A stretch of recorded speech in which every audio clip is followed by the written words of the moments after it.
While Tim is busy opening up the Instagram account, we're going to get started a bit. Let me introduce to you Colin Fraser and Bruce from Dramfool. And they have something special in store for us. We're going to taste an amazing dram live here. And for the three of us, it will be the first time ever tasting this. So you'll get our first response the most honest way possible.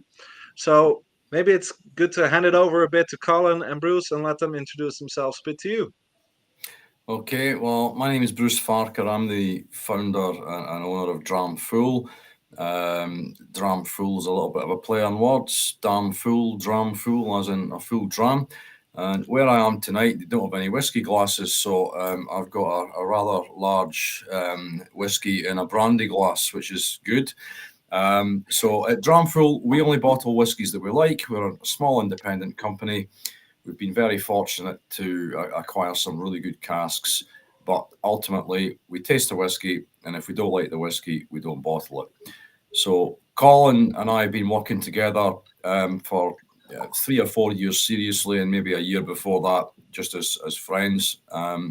So Colin is the brains and the marketing magnet behind Dramfool. Whereas I'm just the idiot that tastes the whiskey, and if I like it, we go, right, Colin, let's bottle this whiskey. I'll let Colin tell you a little bit about himself. So that basically means Bruce gets all the credit, and I do a little bit of work on the sides, I think. But no, it seems to work well because I believe in Bruce's palate, and so far he's not been wrong. So I'm waiting for the day I can prove him wrong. But no, as Bruce says, we've been doing this for a bit of fun and a bit of a while, and it's grown in the last 2 or 3 years to be something, much bigger, much more serious, almost our full-time jobs. We keep saying that we're going to make it full-time, and we're getting towards that line. And yeah, that line must be getting pretty close. But we were very lucky. We met Tim and the Drambuddies in Alkmaar at the Heelander Festival that we've attended for a few years now, which we've both thoroughly enjoyed. The whole setup, the whiskies, the city is fantastic. And then this weekend in Leiden, the festival there. So we're slowly taking over the Netherlands. We're one festival and one dram at a time, and hopefully this will show that. And I think Tim gets the credit for this, having fallen in love with one of our whiskies in Alkmaar and giving us some great praise. And we thought, well, let's see if we can repeat that with some other whiskies. So yeah, fingers crossed tonight's one of them. Still in love with that one, to be honest. It was great, a great dram. But yeah, that's me smiling again thinking about it. So you got into this. We're also drinking something tonight. Do you like to introduce that dram as well before I start asking more questions? Yeah, sure. So this is one of our more recent bottlings. We've launched it at the Spirit of Speyside Whiskey Festival in Dufftown at the beginning of May. We haven't really been marketing it hard. Some of our customers have bought quite a lot of it, but we've still got a good amount of it left on our website. It's a 12-year-old Glen Marvelous, as we call it. So we sometimes buy casks on the secondary market through brokers, and we know what the whiskey is, but we're not allowed to name the distillery. And that occasionally happens. And this particular distillery is a family-owned distillery in the heart of Speyside, who are extremely protective of their family-owned brand name. So normally we would use an anagram, so we mix the letters around. So I'm trying to think of some of the better anagrams. So when we many years ago, we bottled a Kalila that we weren't allowed to use the name, so we called it Cola Ali, which is pretty obvious. One of my favourite ones was the Macallan, and we called it Malt Can Heal, as in it makes you feel better, it cures you of all illnesses. So we thought with this particular distillery that they're so protective of their brand name that if we used an anagram, they would probably come after us. So a good friend of ours at Dramfool, a guy called Willie Binns, otherwise known as Wolfburn Willie, because he loves his Wolfburn whiskies. He always refers to this particular distillery as Glen Marvelous, and I thought that's a brilliant name for a whiskey. So I said to Willie, "Do you mind if we use that name anytime we get a cask from this particular distillery?" And he said, "Yeah, that's fine, but on one condition. Every time you bottle a cask from that distillery, you need to give me 2 bottles." And I went, "Okay, that's fine," because I was thinking, well, we're not going to get very many casks from this distillery. The casks are quite hard to come by. But we've actually been very lucky. And this is the 5th cask from this particular distillery. So Willie has had 10 bottles of whiskey out of us for free, which pains me because he laughed every time I turn up with 2 bottles. He laughs and gives me a hard time. But we actually trademarked that name in the UK, Glen Marvelous, so we're now protected. So this is the bottle here. Believe it or not, I stole this from Willie because Willie lives where I am, and I didn't have any bottles with me. So I said, "Willie, see those bottles that I gave you? Can I have them, please? And I'll give you them back." Full, obviously, so I'll need to replace these. So it's unusual for us, and it's quite unusual in whiskey as well. You don't see many Amontillado, fully matured Amontillado sherry whiskies. We were intrigued by it because I know Amontillado can be quite a nutty sherry. You get a lot of Brazil nuts and hazelnuts in it as well. Not that I'm an expert on sherry, but I've read about it, and I think I've tasted a few Amontillados. But we were astonished at how dark this whiskey was, because it's as dark as a first fill Oloroso hogshead. This is a first fill Amontillado Barrique, which is about 225 litres. It's kind of halfway between a barrel and a hogshead. We always bottle at cask strength, so it's 61.8%. And it's 12 years old, non-chill filtered, no colouring, and we're really pleased with it. It's a bit different from the previous bottlings of Glen Marvelous, or I should say that the plural of Glen Marvelous is Glen Marvelai. So this is our 5th Glen Marvelai. When you invent a word, you get to invent the plural of it as well. So it's like octopus. The plural of octopus is octopi. So this has to be Glen Marvelai. If there's more than one, it has to be Glen Marvelai. We're really, because Glen Marvelous doesn't sound good. No. That's after a few Glen Marvelai. So so this is our I think it's about our 69th release in the standard Dramfool range. So we were really pleased with this whiskey. It certainly doesn't taste like it's 61.2%. And just about everyone who's tasted it has really enjoyed it. And as I say, we only bottle whiskies that we like, or well, actually, it's only whiskies that I like because Colin doesn't have a say in it at all. We're pleased with that one. I think you get quite a lot of dark chocolate in there.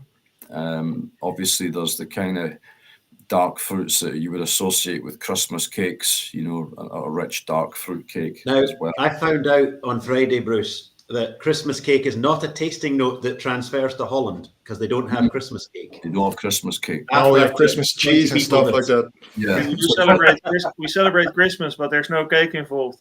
Yeah. Well, Christmas cake, it's basically, there's lots of dark fruits in it. There's like raisins, and some Christmas cakes have a splash of sherry in them as well. So it's a very rich.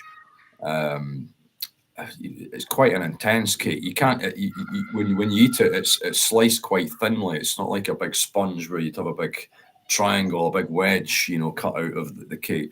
With Christmas cake, if you did that, you'd be probably quite ill because it's so intense and so rich. I think. It's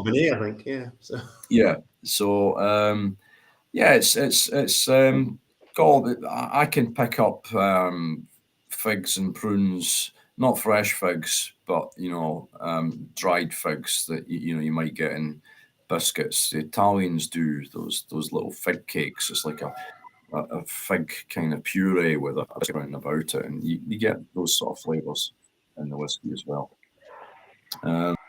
With water, I actually think it becomes more fruity, and if you excuse me a second, I will grab a splash of water just to remind myself how it tastes.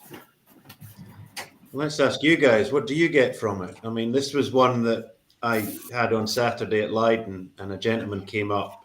He'd worked his way through a couple of other stalls that the drams were a wee bit less expensive. And he pointed to this one. He said, it's very expensive. I said, I don't think so. I said, it's €6 or 6 tokens for, 20 cl. It's a bottle that's £180. It's cask strength. He said, but it still seems expensive. And I said, well, tell you what, try it. If you don't think it's one of the best whiskies you've had today, don't pay. And if you think it's good, you've got to pay. And he took a wee sip and he said, and I said, look, you'll be hard pushed to find a better dram in here. He took a wee sip and I thought, he's going to tell me it's okay and not pay me, and that's fine. He went, that's superb, and just gave me a handful of tokens. And I won my gamble. But yeah, what do you guys think? That's the real thing here. Well, there's one note that I can't get over, which I absolutely love. Bruce, you said nuttiness, but I completely get that. But at the same time, I'm getting a bit of cheese, especially blue Shropshire cheese. And if you have like the port sauce, especially made for dipping your cheese in, it's like blue Shropshire, of Shropshire blue, I have to say, dipped in port, port syrup. Mhm. And that's a note that I absolutely love. I think that's a stunning combination. And I think my buddy Tim is gonna love this one because he's big into funky whiskeys, and this definitely falls in that category for me, in the best possible way, by the way. Good.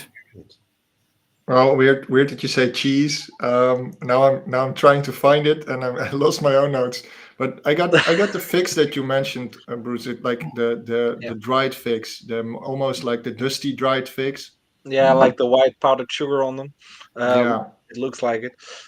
yeah, that's there. But I understand Christmas pudding. I got my mother comes from Aruba, and they have these thick, very dense cakes with rum in it as well. Yeah. And all these little tiny candied fruits in it, and it's exactly that. It's the very heavy, wet rum cake almost, except for not the rum, but more going towards red fruit. I think this would be a good whiskey. I'm not a cigar smoker, but I appreciate. I like the smell of other people smoking cigars. I've tried cigars a few times, and the problem with me is I end up inhaling it because I'm a smoker. I smoke cigarettes, so I end up inhaling cigars and feeling terribly ill the next day. But I think that whiskey would be a really good whiskey to have with a good cigar. Yeah, I think it's heavy enough. It's and what I had on the nose immediately is like Martijn mentioned, like funky. It's a little bit funky, not that funky as the weird stuff. By the way, Bruce, not sure if Colin wants to share, but I gave him some samples, and there's some funky stuff in that as well. All right, excellent. Yeah, see, Right so here. this has it a little bit, but what I really like is the layers of that from immediately Christmas cake, and then you go down into deeper layers. That's something that I really like. It's got some wood in it, some oak, but not in a nasty way, like I'm chewing on the popsicle stick after I'm eating an ice cream. It's like very low. Yeah. And on the nose, there's a very faint woody thread through it. And if I was to be critical of myself, this is a cask I know it's probably crazy for you guys to think this, but we kind of forgot about it for a year or two because it was in a warehouse that we had quite a lot of other casks.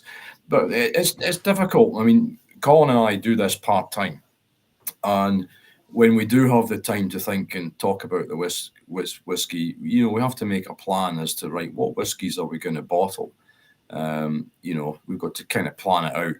And we're not very good at that. We're quite reactionary. We just decided with a few months ago, all right, let's bottle this, this, and this. And we need to get better at that and plan things sort of 6 to 12 months in advance. I think if anyone else that runs a whiskey business was listening to us, they'd be shaking their heads in disbelief, going, "These guys are just amateurs." But we are. we Let's hope enjoy the wives aren't listening on Instagram. They think we're good at fun. this. It's fun. It's a hobby. But yeah, that one, I think that might have been better bottled a year ago, because you might not have got that little thread of wood. And I think that's where you're picking up the blue cheese from, because there's that, just that Adding to little, it, yeah, to be I think honest. there's that little slight mustiness, but it's not enough to put you off the whiskey. As you say, it adds to the whiskey. Yeah, Yeah. it's not enough note at all. It's Yeah. I really appreciate a bit of cheese in my whiskey sometimes, but Yeah. in a good way. We're Dutch after all. But no, but in all seriousness, I think it's a lot of complexity, and I like it. It when you have a little bit more aging on sherry cask, sometimes you just get that savory note, and Mm. that savory sweet combination that I'm finding here, that's something that I always love. I love that in sherry peated whiskies, and when I find it in unpeated whiskies, I love it all the more because in unpeated whiskies, it's just much less common. Mm-hmm. I think it's that bold. For me, it's a big whiskey. I'm from Speyside, and a lot of the old guys up in Speyside, they've been drinking whiskey since whenever the 60s, 50s. Gone. Some of them are doing well on the drams anyway, and they're not so fussed about brands and ages and casks. It wasn't like that back then. It was, is it a good whiskey? And this was the thing. And they would get a whiskey like this, and there's an old guy up there who's must be knocking 90, maybe 90, over 90 now. And his opinion of a whiskey is it a good dram? Is it a big dram? So it's not just about the alcohol. It's about the depth of flavor. And he wouldn't say complexity, but the boldness of the flavor. And I think that comes across as complex when you really in a situation like this, you sit down and think and you try and pull those strands apart. And to me, that's a big whiskey in a good way. It's a warming whiskey. It's a kind of fireside. It's actually pretty freezing cold in Edinburgh today. And I'm imagining Shetland is pretty windy if it's like here. Yeah, it's 5 degrees centigrade today. Yeah, we're 12, so we're all right then. Okay, it's the height of summer in Shetland. Yeah, 5 degrees centigrade. we're 12, and it feels like 8 according to the weather. It won't get dark tonight till about 11:30 p.m. It's great. So it's light and cold. Yeah. So it's a good winter whiskey in June. Yeah. So it's one of those. You've got to bear in mind. I mean, we've been lucky. We've bottled some remarkable whiskies at high cask strength. 62, 63, 64, and you would never know. Now that one, yeah, it tastes strong, but I think most people would say it was high 50s rather than 61.8. But it has alcohol. There's no like when you put your nose, it's not one of those whiskies that you kind of pull away from. But it's certainly linked. I mean, I haven't had a sip now for a minute or two, and it's still there, isn't it? It's still coating your mouth, and it's there. Yeah, it's good. So we're pleased with it. And as you've probably gathered, I mean, Colin and I, yes, we're in this to try and make it a successful business and give up our day jobs and do it full time. We take our whiskey very seriously. That's why we won't bottle something that we don't like. I made the mistake once with one of my earlier bottlings. I bottled something because I needed something for a festival, and I tasted a sample in the warehouse, and it tasted great. And when it was bottled, it didn't taste great. So I learned a very valuable lesson then. It was quite sulfury. And some people love sulfury, rubbery notes in whiskey. There's quite a lot of people that like it. I don't. So we don't bottle any sulfury whiskies. And I learned a valuable lesson then, which is when you're going to decide to bottle a whiskey, don't taste it in a warehouse. Because when you're tasting it in a warehouse, it's that magical experience. You're surrounded by casks. You can smell all the alcohol, dampness. You see all the dunnage warehouse with all the casks lined up. And the guy's just put his Valencia in and taken it out and poured it in a glass, and it's all over your hands, and you go, oh, that's fantastic. No. So I always now, if we decide, if we're deciding whether a whiskey's good enough for us to bottle or we sell it on, I sit down for a good half an hour with a glass in a nice, comfortable environment, and I'll nose it neat. I'll spend about 5-10 minutes nosing it neat, take some notes, then I'll taste it neat. Same again, take 5 or 10 minutes trying to pick out all the flavors, and then add a little bit of water and do the same. Nose it with water, taste it with water. And my rule is that if there's anything that I don't like about the whiskey, is immediately, that's it. We're going no further. Even if I can't find something I don't like about the whiskey, if I just think, it's okay, we still don't bottle it. I have to find something that I like about the whiskey to make us bottle it. So there are some occasions where you taste a whiskey and you think, we're now in the fortunate position, we've got a portfolio of casks. When I first started this in 2015, I was buying one cask, bottling it, using the money from the bottles to buy another cask, bottling it. So it was just one cask being rolled over and over until I had enough money to buy 2 casks. And then it's just kind of gradually evolved from there. So in those days, I didn't have the luxury of being able to say, well, actually, that's pretty good. But I think if we put that into a fresh Oloroso sherry cask, it would be mind-blowing, if you just put it in there for 9 to 12 months. So we now have that luxury. So we haven't re-racked many of our casks, but we did buy a whole suite of casks from a few distilleries that we're not going to tell you what they are because it's a secret. And they're all bourbon. And what we're going to do with some of them, not all of them, because we'll keep some of them in bourbon, is because we're a small company, we can't have 6 casks all from the same distillery, all the same age, and release a bourbon barrel every 6 months or every year, because it's just all going to taste very similar. So we'll re-rack some of these into different types of casks. So yeah, we've got 6 casks all from X distillery, but they're all different. So that adds to the fun. And that's the thing that we've always been very conscious, or Bruce has been conscious of, and I've taken on that as well, as being as transparent as we can be. If we do something to a cask of whiskey, we'll tell you everything we can that we did. We'll give you the time frame. So we had, again at Leiden, we had our Kalila middle cut bottling, 15 years old, 12 and a bit years in bourbon, 2 and a bit years in red wine cask, refill red wine cask. So again, we can show you the journey it's taken. Not everybody is able to do that because they're vatting casks together, so the story's not quite as clear.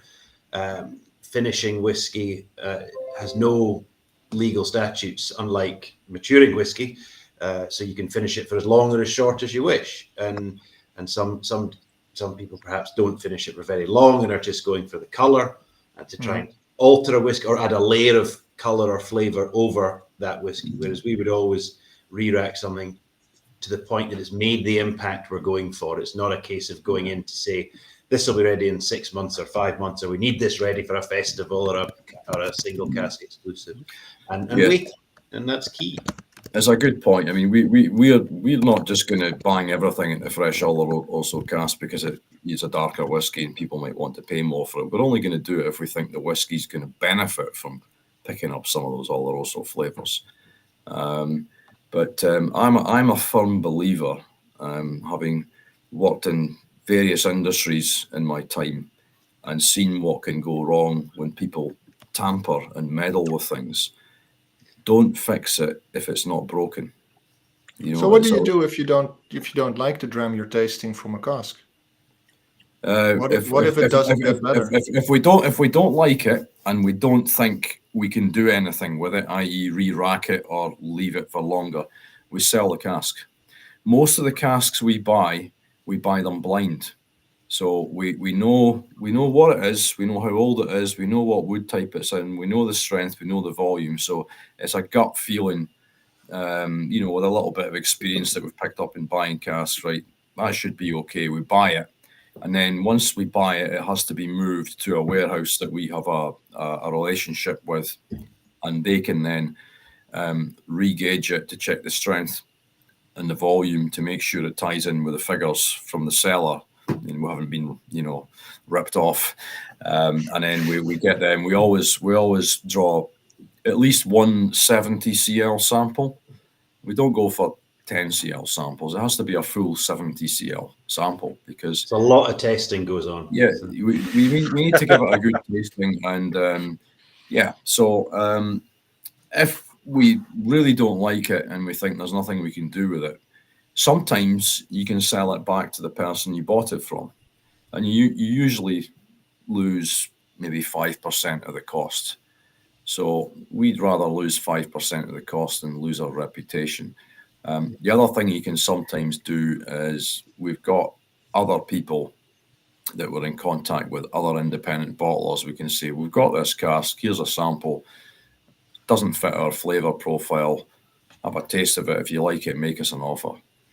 And then the last resort is putting it in one of the online whiskey auctions that sell casks.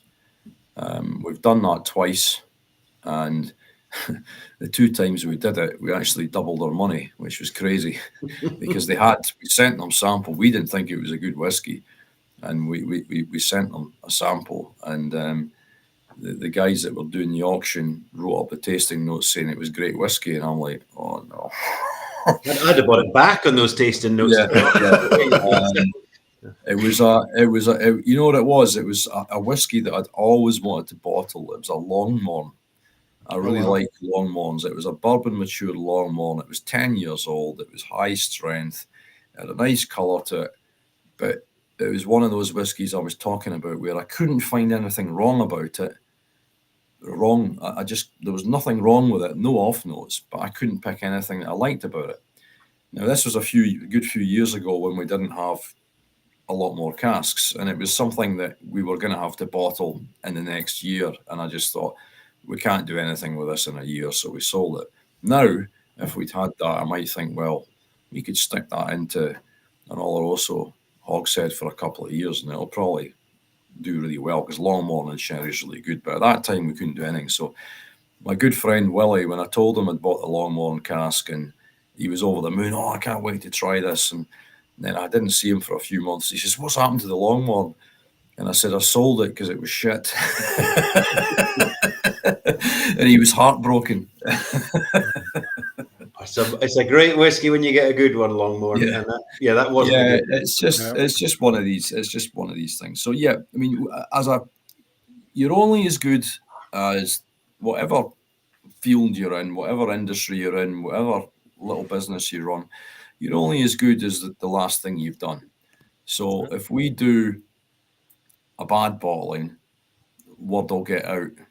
And people will be talking, especially these days with social media. There's all sorts of people. There's guys do reviews on our whiskey that we haven't even sold bottles to. So I don't know where they've got them from because they're not in retailers. And if you do a bad one, your reputation is going to take a knock. If you do a second bad one, then you're probably as good as finished when you're a small company like us. So we need to be very, very careful about what we bottle. We've all had that experience, whether it's at a fair or you've bought bottles from people or in a bar or whatever, and either a distillery or a bottler or something, lets you down, and you don't walk back to it quickly because it's your hard-earned money, whether it's £8 or €9 for a dram in the pub, or it's £100 a bottle or more, or whatever the price may be. And it's not about the price of it. And this is the thing: no matter what price point we're selling bottles at, they have to be good bottles. And it's not about the different brands have different ranges we have within the brand don't have different qualities. It's just that they sit in a different way, and it's key because I've said to lots of people at fairs, and Bruce says the same thing. It's much harder to make a friend than it is to lose a friend in this scenario. You spend £50 or €100 or whatever on a bottle or a tasting with us, and you don't like it, and we don't have the passion behind it, then you move on to somebody else. We're not the only independent bottler in the world. I mean, that's obvious. We're one of the few that actually we sell miniatures of every bottling that we do, and so it's a single cask miniature at cask strength. and there's very few people do that. And it's So a 20 lot of centiliters, right? So it's not 5, it's 20. it's five centiliters. 5 centiliters. 5 centiliters. So Okay. it's a 50 ml bottle. We did used to do 10 cl bottles as well, so you could buy a 5 or a 10 and a 70, but we're moving away from the 10s because it's just the bottles are getting harder to get. And we bought a pallet, so it was basically 1.2 times 1.1 meter Euro pallet, 1.15 meters high with about 5,500 miniatures. So we need to sell all the 5CLs. So Yeah, come and get your 5CLs. we've got lots of 5CLs, and they're the same shape as this bottle. It's from the same manufacturer, so it's quite neat. It ties together. So we try to take care of our customers. Obviously, we're now working with you guys in the Netherlands through our distributors, which is great. But it's not just about selling whiskey. We do online tastings as well. We've developed a really good community. There's, for instance, Willie that we know up in Shetland. One of the guys on our tastings from the USA has come over, and he's staying with Willie in Shetland. Willie's going to take him fly fishing around all the lochs or the lakes, as you guys would say, in Shetland. And one of the other guys that comes on our tastings, he's visiting. So there's all sorts of kind of cross-pollination. People, they come on to the tastings. We have a bit of a laugh. We talk about the whiskies, and all the people on the tastings always say that they enjoy learning from me. But it's the other way around, because every day is a school day for me when I do these tastings, because I always pick up something from the guys on the tastings. Yeah, I've been you're talking about the blue Shropshire cheese there. I hadn't heard that used as a tasting note for a whiskey, but I know where you're coming from. It's one of those bings, a light bulb moment. So you always learn something when you're hosting tastings, and it's good fun as well. Well, Tim learned not to underestimate us when he managed to snort his 32-year-old Bruichladdich by mistake, when he realised Jim was on the tasting and the first dram was a 32-year-old Bruichladdich. I think there was a bit of a cyclical tasting there. So yeah, That's it's not still what they mean with retronasal, Tim. yeah, but it's still here somewhere in my sinuses over here. There's still a little layer of a 32-year-old Bruichladdich. But I've been to those tastings, and to be honest, that's what I like the most. It's not just the whiskey. I mean, that's awesome. That's why I came to you guys. But you guys build a community around your brand. You actually gain, with those tastings, a group of followers from all over the world. I like those guys who are having your tasting whiskey for breakfast, because they're still like in their pajamas while we're like saying good night, getting whiskey in them at like 8 o'clock in the morning or something over there. But everybody is sharing the information, and you guys provide like the oil for the fire in that case with those tastings. As Colin said, Tim, it's all about transparency. I mean, I started this as a hobby. It was just, I bottled a cask or two and then thought, we can maybe try a little bit more. And then Colin came in and helped me. And but ultimately, we are passionate about whiskey, and I hope that shines through. Anytime I speak to someone, anytime I do tastings, we are whiskey geeks, just like you guys are. I mean, don't take that the wrong way. It's not an insult. We are passionate and interested about all things whiskey. So, I mean, that's, we do these tastings. I mean, last year we stopped doing the tastings in April, and by July, I was starting to get emails from guys in the States and, guys in Germany saying, when are you starting the tastings again? I said, oh, well, we're having a break. No, you need to start the tastings again, and don't do them every 2 weeks, do them every week. So last year we started doing them in late September, and we did one every week up until Christmas, and then including the 23rd of December. Yeah. And then we started again. I think it was the last weekend in January, and I had all sorts of people emailing me saying, "Why haven't you started sooner? We're desperate to come on to these tastings," and it's just good fun. And I think whiskies have been superb. Yeah, I mean, but it's some of the stuff guys send us whiskey to use in the tastings as well. Like the people that come on the tastings will donate a bottle for the tastings, so they get a few tastings for free, depending on the value of the bottle. So that's really good fun as well. We've got Tim's one to try. Don't forget, we've got Oh Dutch yeah, whiskey yeah, to try. So yeah.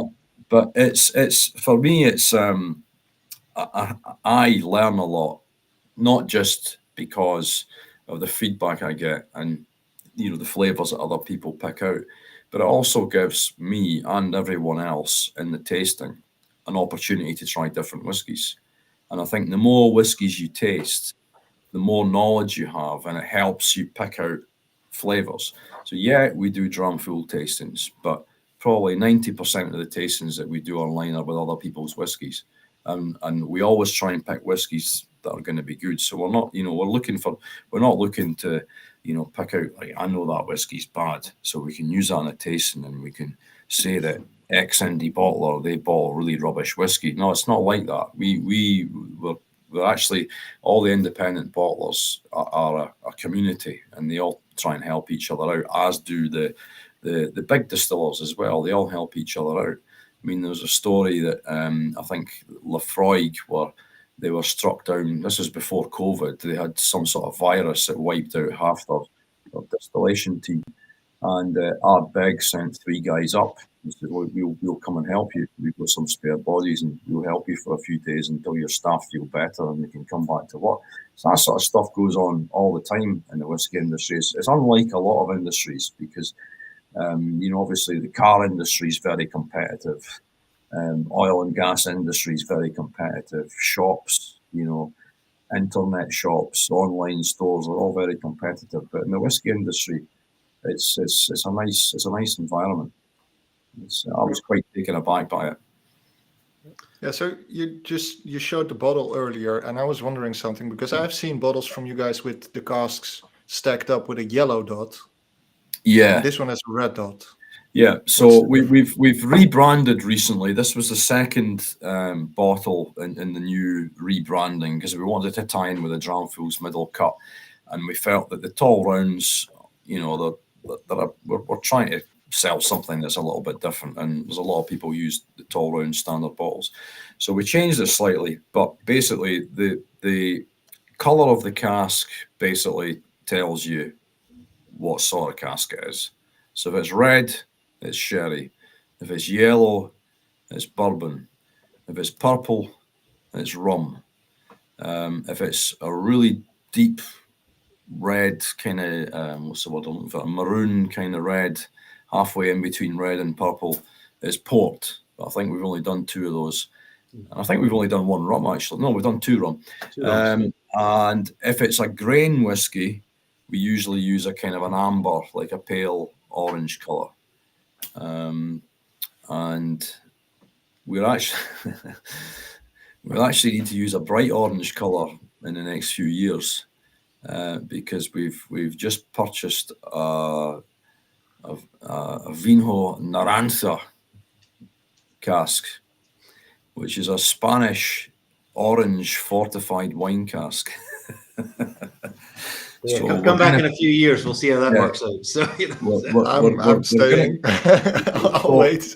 It could be a disaster, but it could be good. I mean, I've read a bit about the wine, and it sounds like it's kind of like a fortified wine, maybe like a Sauterne or a Banyuls, but they put orange peel actually in the cask when it's aging. So. Yeah, we've got a whole suite of Speyside whiskies all from the same distillery. So we thought, let's put one of them in there because Speyside whiskies can have a bit of orange and, dark fruits and sherry. So we thought that might work quite well, or it could be a disaster. So the Glen Marvelous, this one is like your standard range, right? Yes. And then you also have the middle cut. Yes, and that's a range that's aimed. Originally, it was going to be a range aimed primarily at retailers, but our timing was bad because we released it just as everyone was spending less money at retailers. So some of the retailers that had committed to buying, taking cases and cases of it, didn't want to take any anymore. But it's worked out reasonably well for us. we're almost sold out. We released 4 at the same time, and we've only got maybe a few cases of 2 of them left. 2 of them sold out. So it was quite good for us.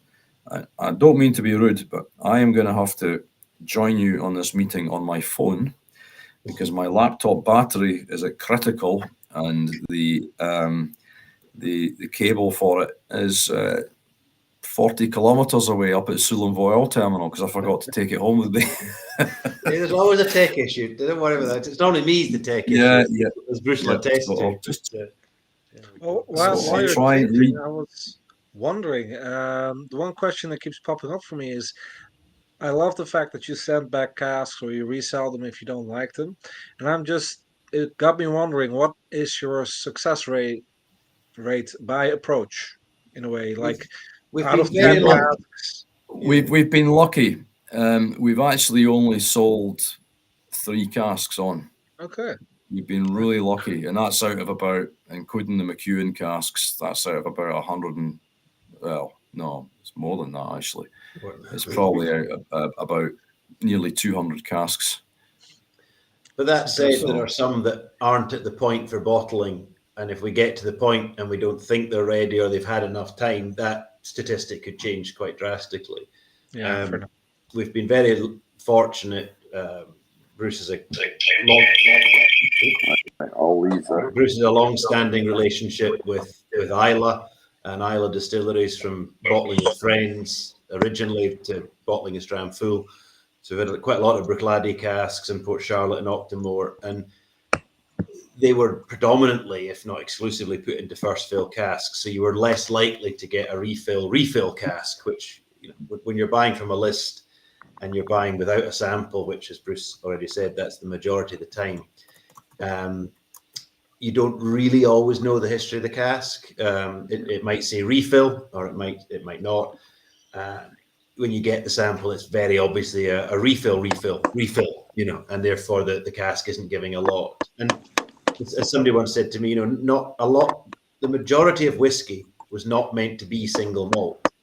The majority of whiskey was not meant to be single cask, single malt. So you've got to buy good casks, and we don't buy on price; we buy on taste if we can, and that's the absolute key. And it goes back to, you know, it's harder to make a friend than it is to lose a friend. So it's very much that's the absolute pinnacle of what we want to achieve. And look, some of the casks we're holding, as I say, they might not turn out the way we think. This orange wine could be an absolute disaster, and the casks we've got could be an absolute horror. But we'll see, and we'll cross that bridge when we come to it. Just don't let it age on like fish oil casks or something like that. I mean, Have you tried Fishkey?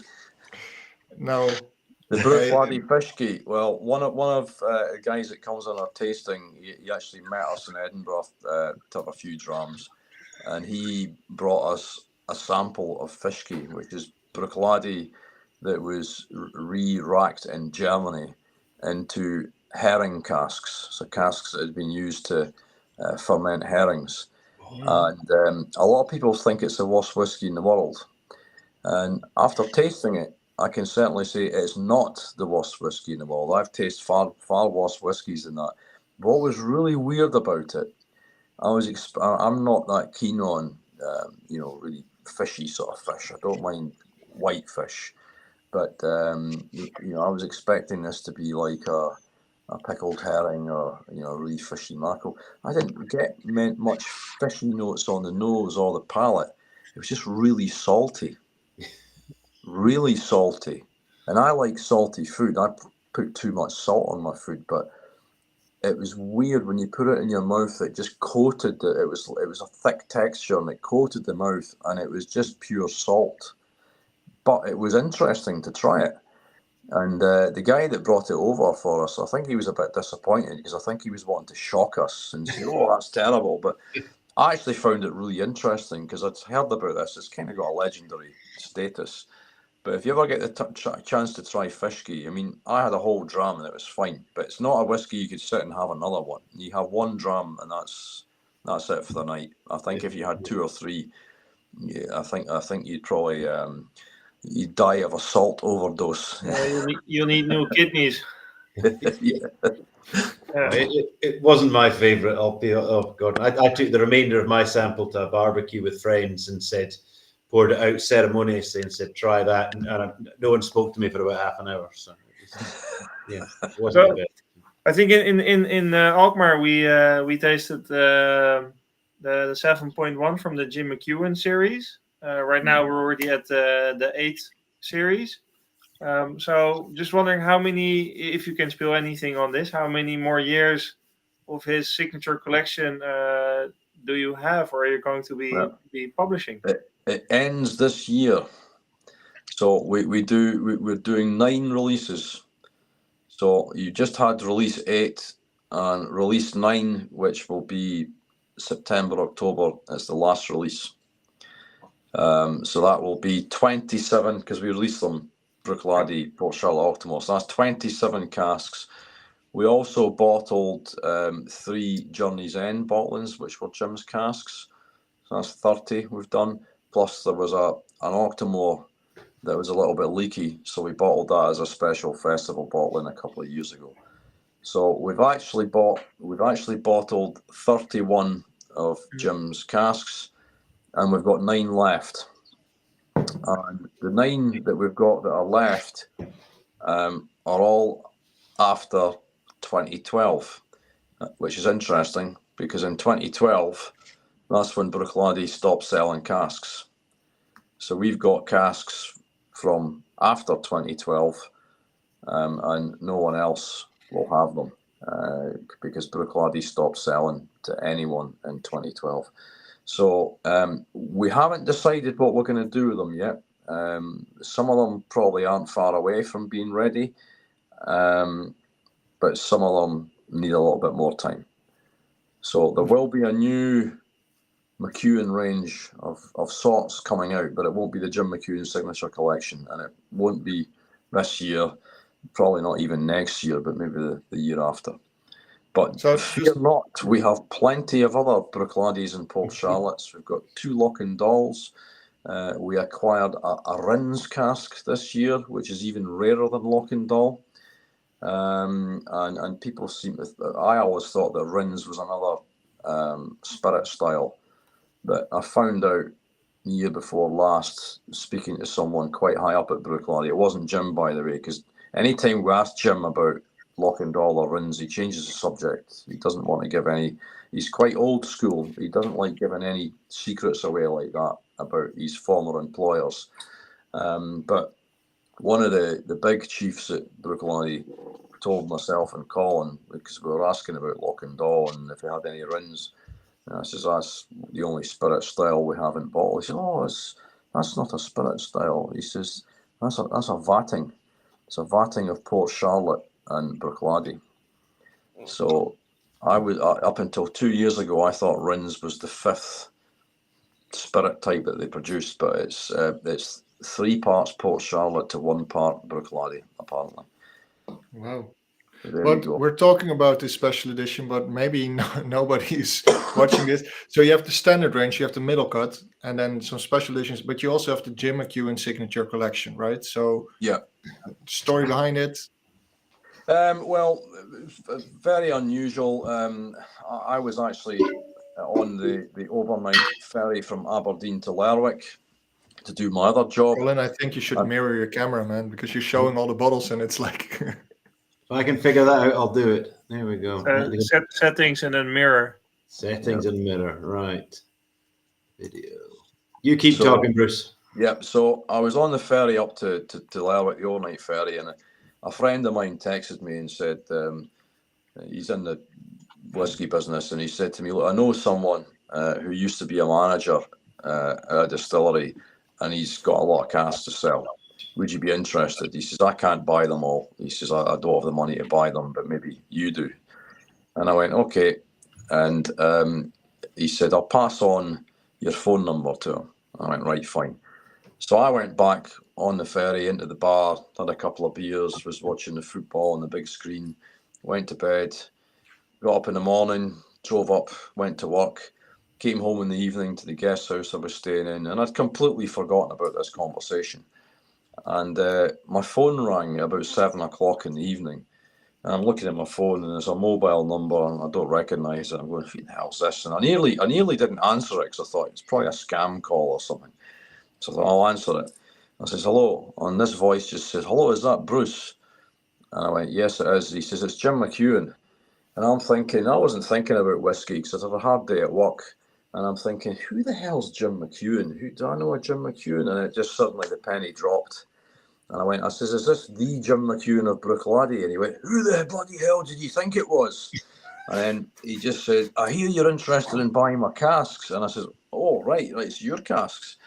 And he says, yeah, I've got a pile of casks. I'll send you a list through the money I'm sort of looking for, but I want to know what you'll do with them. And I just had to think on my feet and just said, look, we'll do something special. We'll do them in special bottles. It'll be premium, so it's not going to look cheap and nasty because they're top quality casks. And he seemed to like what I was going to do, and he seemed to like speaking to me, which is unusual.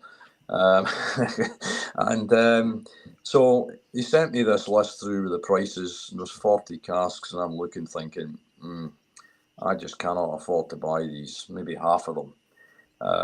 But at the time, it was just when COVID was starting, and the UK government was offering loans to small businesses, and they were interest-free loans. So I approached Colin, who'd helped me buy a few casks, and I said, I've been offered Jim McEwen's cask. And Colin's from Speyside, so he didn't know who Jim McEwen was. You love telling that bit of the story, yeah. I had to say to Colin, I says, well, have you heard of a guy called Pelly? Oh yeah, the footballer. I says, well, Jim McEwen is the Pelly of whiskey. And then once Colin kind of understood who he was and researched him, he went, yeah, this guy's, one of the top 4 legends in the Scotch whisky industry. He's up there with Billy Walker and Bob Dalgarno and Richard Patterson, people like that. So because the government were offering these loans, I took out a loan against Dramfool. I took out a loan against my oil and gas company. Colin took out a loan against his company. We scraped together as much money as we could, almost remortgaged the house, and we just got enough money together to buy the casks from Jim. And once we bought the casks, we thought, that would be it. But within a few days of us buying the casks from him, he's on the phone. When are you bottling them? What's your ideas? Blah, blah, blah. And he's on the phone all the time to us. He does tasting notes for all the whiskies, not just his whiskies, but our whiskies. He's done tasting notes for the Glen Marvelous. He also allows us to use something called the Jim McEwen Legacy, which is a stamp that we came up with, so that if the whiskey was produced while he was working at Brookladdie and he tastes it and he likes it, because it was produced when he was the master distiller there, he allows us to put this little symbol on the label which says Jim McEwen Legacy. So we're the only company in the world that allowed to do that. And it's just we've learnt so much from him, and he seems really interested in what we're doing. He's retired, he's 74 or 75, but I think he's always worked all his life. He's been a workaholic. So even now that he's retired, and he's not his health isn't as good as it was when he was in his 40s or 50s. Everyone's the same, but he's bored, so he likes keeping in touch with us, helping us out with stuff. No, he's been great to work with. I've learned so much from him. I'm sure Bruce would say the same. No matter what you know in whiskey, Jim's forgotten more than you know. Combine the 5 guys on screen here, and Jim's forgotten what we know. I mean, it's just the stories, the heritage coming through it at a time when it wasn't computers, it wasn't big corporations, it was local family-owned distilleries to a degree.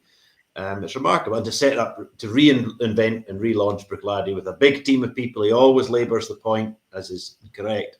There's a big team of people there that did it with him. You can't fault it, and he's an amazing guy. And the tasting notes are poetic. I was on stage in Limburg on Friday night reading his tasting notes, so I took no credit, I should add, but the crowd's applause was definitely for Jim. So now I'm conscious, Bruce, that we've really waffled on about everything except this whiskey. So I'm going to put this back on our Drambuddies here and Sarah. I'm running low as well, which is a terrible state of affairs.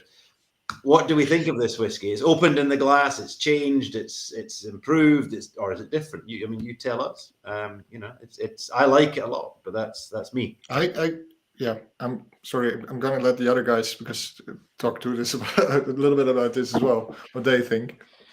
Yeah.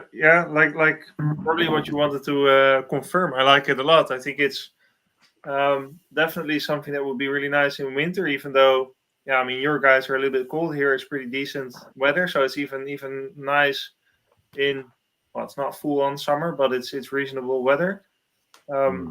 It's definitely that it has a very full, a very nice coating in the mouth where it lingers really long. So it's definitely something that I can see. Where you're just sitting by the fireplace, sipping, slowly enjoying it, maybe reading a good book. Definitely something to take your time with. It'd be a good summer drink too. I think you could put it in a tall glass with some cold soda and ice and some fresh cherries on the top. I think it'd be fantastic. No, you can just wait until the evening starts to cool a little bit. You can still drink it in summer. I think the Walker experience here. How many highballs can you have in an hour? Now it's open for a while in my glass for a while. I get some little bit of gingerbread. It's the best thing I can. I think that in Dutch you'd say speculaas or kruidnoot, but I think that's gingerbread, right? It's close to gingerbread. Yeah, we get gingerbread. Yeah, there is a bit there. It's really interesting because obviously we poured this at the Speyside Festival on Isla as well. So there were quite a few people who picked out ginger as one of the tasting notes. So you're right there. And to add to you, Tim, if I'm not fully mistaken, like speculaas is baking spice in English. If I'm correct. Again, that'll be like an allspice. That'll be exactly Christmas cake, Christmas pudding. Yeah, that's very much in that same line as. Because if you want to make speculaas, you need to mix 5 different spices to get the correct mix. But it's getting close to that. Anyway, I really like that part. Yeah, I think what it proves to me is, and we've said this before as whiskey geeks and as Dramfool, but to me it doesn't taste like 12. To me it doesn't taste like 61.8, and to me it doesn't matter what the name on the bottle is. By which I mean the distillery name. There are great whiskies out there that surpass your expectation from what's written on a page or written on a website or a listing of any sort, and it does. We won't say, and we shouldn't say, and we'll get in trouble if we do say, but it shouldn't matter which distillery that's from. It's a great whiskey, and that's what we're trying to put forward. If we get an unnamed whiskey, we'll bottle it because we like it. I think it's a good whiskey. If we get a whiskey that from a distillery that's not particularly well known or a different style than it's maybe known for, if it's a good whiskey, we'll bottle it. And that's the key that we want to impress at all points, whether it's in person at tastings or festivals or it's digitally to the audience tonight. And that's key. And that's what Bruce has done from the beginning, and I've jumped on the coattails and tried to help with a little bit in the recent years. So hopefully you agree. You don't have to. You can. No, I'm going to endorse it by clicking this, and then the QR code pops up straight to your shop. And I wouldn't do it if I didn't like it, because I think we're the same in that part. If you don't like it, you shouldn't promote it or sell it or do anything like that. So no, I'm going to keep it a little bit longer here. Let's just remember that it's only Tim clicking the button. No, I'm just. we actually got a question on Instagram whether it's still available also as a sample, but indeed it is available on the website as well as a sample. So absolutely, if you go to the website, it'll offer you a 70 cl bottle or a 5 cl sample, and obviously the prices will be there and the shipping and whatnot. So. And obviously, like what we discussed earlier, right? Going to festivals is a good opportunity to talk to you guys and actually taste more than just one of your whiskeys. So yeah, but they prefer if you buy a bottle, I guess.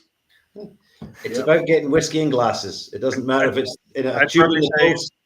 It's probably both, right? If you first go to the festival, you can taste all of them, and then you can have a hard time deciding which one you want to buy.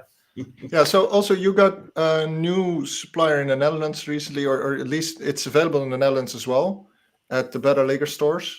So we should be able to find it in the Netherlands as well, right? Absolutely. Yeah, you should be able to. We're going through a distributor, and we're not sure which retailers he's selling to. And he probably doesn't want to tell us, so we don't go direct and cut him out. Not that we would do that, because we're gentlemen. But yeah, they're in a few shops. So the shop we were in, the organizer of Leiden, the name of the shop escapes me, but they've got all the range in there, certainly.